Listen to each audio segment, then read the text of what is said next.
नमस्ते प्यारे बच्चों, कैसे हैं? उम्मीद करते हैं अच्छे होंगे।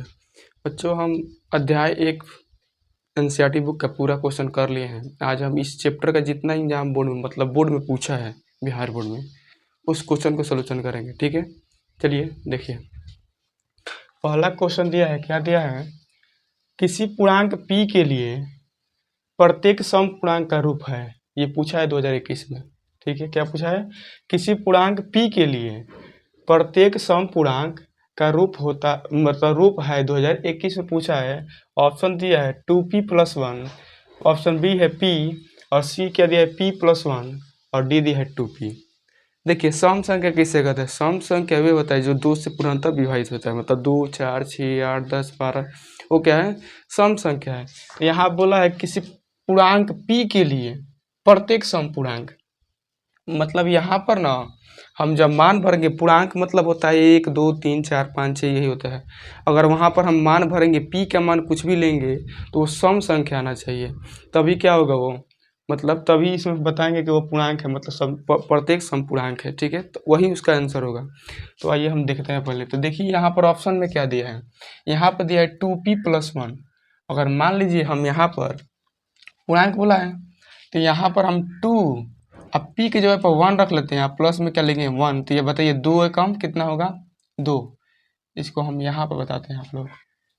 यहाँ पर क्या दिया है देखिए, 2p+1 है ना। तो यहाँ पर जब मान रखेंगे तो p की जगह पर हम मान लीजिए 1 रखते हैं, तो यहाँ पर जब 1 रखेंगे प्लस में 1 होगा, तो 2 एकम कितना होगा? 2, और प्लस में 1 होगा। तो बोलिएगा सर यहाँ पर 3 आ रहा है, तो 3 सम संख्या नहीं है, क्या है? विषम संख्या है। तो विषम संख्या, तो यहाँ पर हमसे पूछा क्या है कि सम संख्या होना चाहिए। तो सम संख्या कब होगा? देखिए, जब यहाँ पर 1 रखेंगे तो 2 और प्लस 1 जोड़े तो 3 है, मतलब ये पहली वाला नहीं होगा। दूसरा में देखिए क्या दिया, p दिया है। अगर p का मान हम क्या रखेंगे, तो p के मान अगर 1 रखें तो बताइए p सम संख्या है? नहीं, विषम संख्या है। अगर पार्ट 1 आप लोग वीडियो नहीं देखे तो जाकर देख लीजिएगा। ठीक है, उसमें हम बता दिए कि सम संख्या किसे कहते हैं, विषम संख्या किसे कहते हैं। तो देखिए यहाँ पर p बराबर 1 दिया है, तो मान लीजिए p का मान 1 रखे तो 1 तो विषम संख्या है, सम संख्या नहीं है, तो ऑप्शन बी भी नहीं होगा। अब सी में देखिए, सी में क्या दिया है, यहाँ पर दिया है p+1। तो आप बोलिएगा सर p का मान 1 रख लीजिए, यहाँ पर 1, तो 1 1 कितना होगा? 2। तो बोलिएगा सर आप तो यहाँ पर 2 आ रहा है, ये सम संख्या होगा।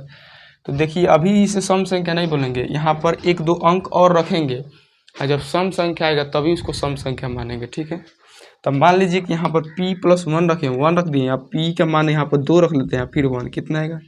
3 बताइए सम संख्या का रूल फॉलो कर रहा है? नहीं, यहाँ पर 2 आ रहा है, फिर नहीं, तो ये तो सम संख्या है, लेकिन ये सम संख्या नहीं है, तो ये भी नहीं हुआ।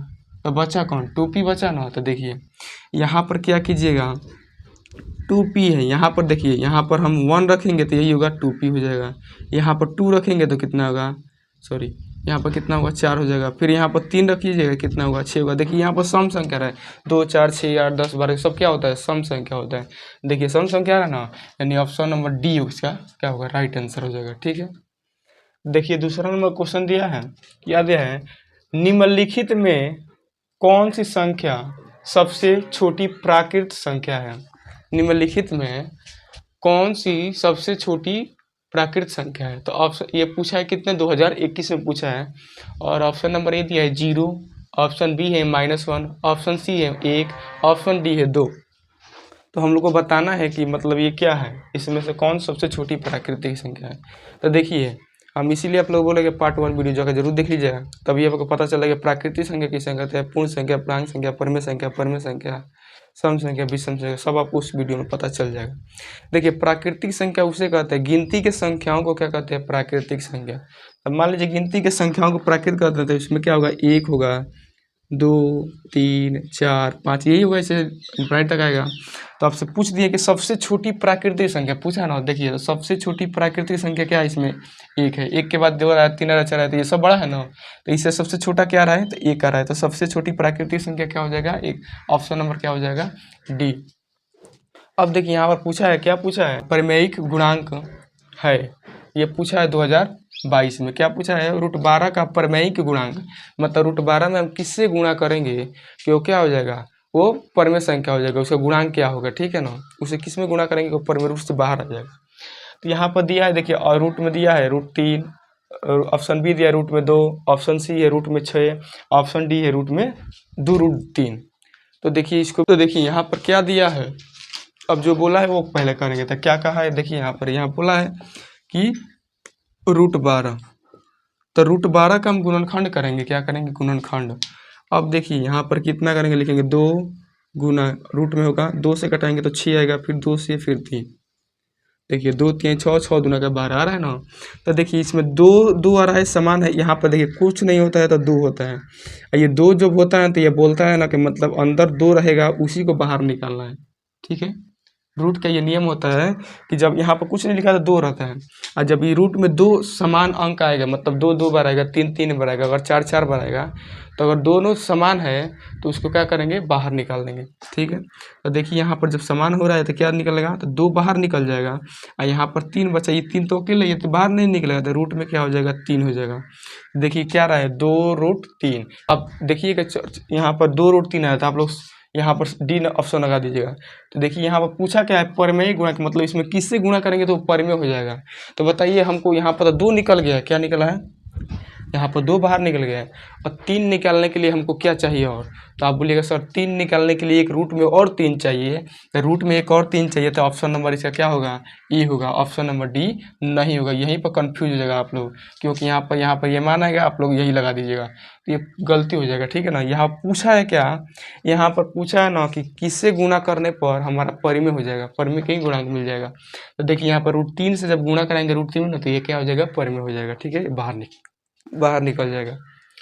अब देखिए यहाँ पर बराबर 15 गुना 8 प्लस 10 एवं 15 बराबर 5 गुणे 3 प्लस 0 हो तो मौसा 130 और 15 का होगा, मतलब 2023 में क्वेश्चन पूछा है ये। ऑप्शन नंबर ए दिया है 8, बी दिया है 5, सी दिया है 130 और डी दिया है, डी क्या दिया है यहाँ पर, तो डी दिया है 15। आपको हमको बताना है कि क्या होगा। तो देखिए ए का मान यहाँ पर दे दिया है, इतना इतना दिया है, मतलब इक्वली विभाजन का फॉर्मूला लगाएंगे तो ए बराबर बी क्यू प्लस आर है।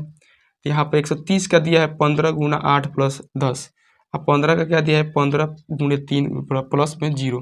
देखिए जब भी कोई भी इसे अंक दे, यहाँ पर जिसमें भी 0 आया होगा उसके पहले वाला जिसका गुणांक होगा, मतलब भाजक होगा, वही क्या होगा, उसका आंसर होगा। तो इसमें देखिए इसे 5 से भागा दिया है, तो मतलब यहाँ पर क्या आ गया है, 0 आ गया, मतलब 5 से एक और क्या है, पूर्णतः, तो इसका आंसर क्या होगा, डी होगा। ठीक है, इसका आंसर क्या हो जाएगा, डी हो जाएगा। यानी यदि 130 का मतलब मौसा पूछा है तो इसका मौसा क्या हो जाएगा, 5 हो जाएगा। ठीक है, चलिए आज के लिए इतना ही, फिर मिलेंगे अगला वीडियो में, तब तक के लिए धन्यवाद। अगर आप चैनल पर नए हैं तो चैनल को सब्सक्राइब कर लीजिएगा, और वीडियो को लाइक कर दीजिएगा, प्यारा सा कमेंट कर दीजिएगा, और इस चैनल को अपने दोस्तों के पास ज़रूर शेयर कीजिएगा, कहिएगा कि इस चैनल को सब्सक्राइब कर लो, इस पर अच्छे से बिहार बोर्ड की तैयारी कराई जाती है। ठीक है।